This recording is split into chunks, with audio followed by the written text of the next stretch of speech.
really don't know how people do this. I work out on a daily basis. My bicep and tricep is doing like double time right now. Hey everybody, Alex here, and welcome to 5:55 in the morning. This is what the hair looks like before I fix it, and I'm just enjoying a coffee here in the kitchen because I realize there's pictures of my entire fucking family in my house these days.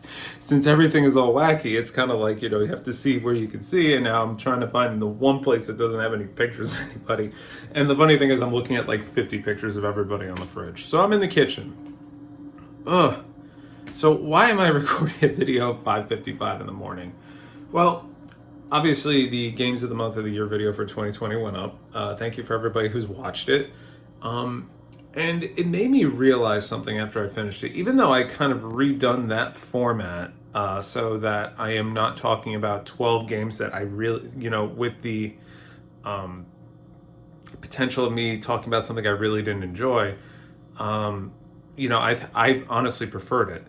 But it also made me realize, looking at my backloggery, part of the reason for 2020, me beating the most games in a year I have ever beaten is because of furlough and quarantine and all that stuff, obviously. But it reached a point when I did beat it, I just wanted to keep going, right? And I just wanted to make it to the point where I could say, like, I almost beat 50 games in a year. And as a matter of fact, because backloggery doesn't count, when you put in something as new, but you beat it, it counts it as new and not beaten. So I literally have finished over 50 games in a year. And that's a lot. That's impressive. That's really cool. But I also don't ever want to do that again. It made me realize I was purposely picking shorter form stuff just to beef up the number. And towards the end of the year, that's really all I played. I played shorter things, and if I played longer things, I was literally going from point A to B and skipping everything in between. I think it is counted in the completion ratio, but I finished Yakuza Kiwami 2. I played the original Yakuza 2, and it is a really good game. Kiwami 2 is really good too, but I did none of the side content. I had typically I don't really have interest in that stuff, but I didn't do any of it. And I'm thinking that's because I was scheduling myself to, quote unquote, set myself up for success to beat my own fucking record. And that's great, that's all well and good. Is that the purpose of playing games? Oh Jesus, is that the purpose of playing games? No, not at all. And it reached a point where this morning I was really thinking about, because 2021 I want to do it differently. I actually want to play and finish fewer games this year. I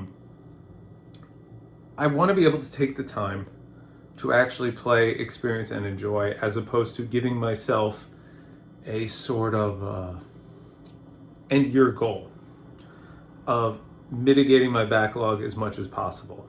And that's really because I'm buying less. I'm buying more spendy things like Fire Emblem 30-year anniversary games of NES redemption codes. But I'm a fan of the series. And honestly, that's actually pretty cool. Pretty cool for how much it costs. Sorry about that. I'm not really used to this. I need a selfie stick. I'm buying less. So like, while the backloggery may go up by 10, maybe it'll go down by 3, as opposed to it going up by 50 and then it going down by 3. So eventually it'll balance itself out. But the other reason for that is because a lot of older stuff and a lot of RPGs I have just keep getting pushed back because I keep trying to play shorter frame stuff. Case in point, I was talking to a couple friends of mine. We were talking about the PS2 and RPGs and all that stuff. And one of my friends mentioned Shadow Hearts. And he goes, "You have that, right, Alex?" And I'm like, "Yeah." And I'm thinking about it. And, we're on a Zoom. And he goes, "Why do you look confused? Do you not remember if you have it?" I go, "I'm trying to remember how long I've had it. I've had that game since like 2010. And other than me putting it in to make sure it worked, I have never played it." That doesn't make any sense. There's so many games like that in my collection, and they're RPGs, and if you're in the mood, you're in the mood, of course, but it comes down where I'm like, this 45-hour RPG or this 2-hour interactive cinema game. I'll do that for the number. And it really reached a point with Trials of Mana, which I finished in 2020, and it's an excellent game. It took me like 30 hours. But, that's really because of Johnny inspiring me to play it based on his hype and everything else. And having played it and really enjoyed it, the last boss was incredibly easy. And I thought, oh, I must have spent a ton of time, maybe I was over leveled. Because honestly, it was really easy. And then I watched the My Life in Gaming video for games they finished in 2020, which, if you enjoy my format, they do it like 38,000 times better because they actually edit stuff. And it's also 20 minutes longer than mine, put it up in the background. They actually played through some really interesting games that I hadn't even thought of. And they do the same thing I do. Whenever I play it is when I play it. So, really cool. But Corey actually played Trials of Mana Remake as well. And he was talking about how he had tried to play it on the SNES and it just didn't click. And watching him play, it was a lot of familiar stuff to me, but I realized that I really rushed through that game. It was like, okay, the arrow's telling me to go here. I just killed everything along the way and then killed everything on the way back. And then everything along the way, then everything on the way back. And it was fun and it was mindless. But I wasn't really getting immersed in the world, right? And this was my first Mana game, which some people may be like, oh my God, you rushed through it? The games are so beautiful. Listen, there's some beautiful cutscenes in there despite the budget. But I also didn't connect with the world as much. But I'll tell you one thing, there's a lot of DQ11 going on in there in the graphics department. Not one for one, but I saw a lot of similarities. I wouldn't be surprised if they reused models somewhere. But anyway, so that really got me thinking, okay, maybe, I enjoyed the game, but it didn't, like everybody says the Mana series did for them. Maybe it's because it's a new one, I have no idea. So, after all that, I realized this year coming in, I want to finish fewer games. I actually want to focus more on the longer form stuff. If it reaches a point where I get too tired, of course, we'll do something else. But I really want to focus on that, just to obviously get the backlog down, but not leave it top heavy when it comes to RPGs and everything else. Because eventually when I do have time again, i.e. in a quarantine, or a furlough, knock on wood that never happens again, then I am just going to burn myself out. I think, case in point, when I was so close to hitting this number for the year, for the most games I've ever finished, I stopped to play Suikoden 3 on the PS2, and I played via the PS3. And that game took me, I think, 45 hours, something like that. And, I was totally I love the Suikoden series. I think the character development's great. 3 honestly is not my favorite. It's kind of campy, kind of Lord of the Rings-ish too, in a way. But I was completely invested in it because the character collecting was so addictive. And then after that, I played Trials of Mana. I rushed through it. Yakuza 2 Kiwami, I rushed through it.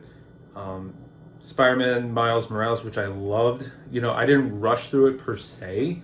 I took everything and I enjoyed it, but I could have done more.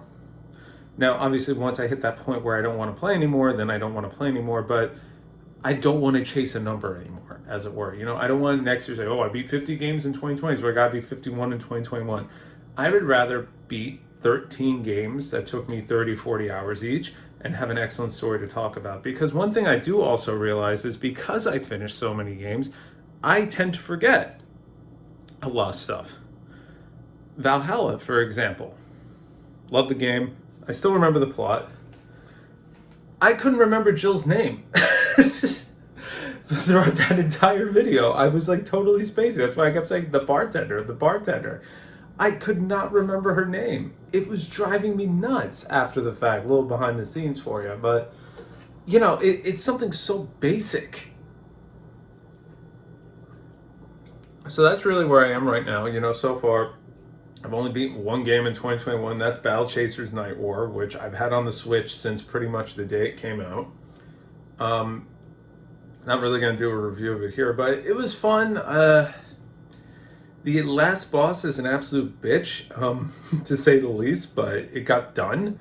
I don't think it's the best game I've ever played, but I really enjoyed it. But I think that's what we're going to do.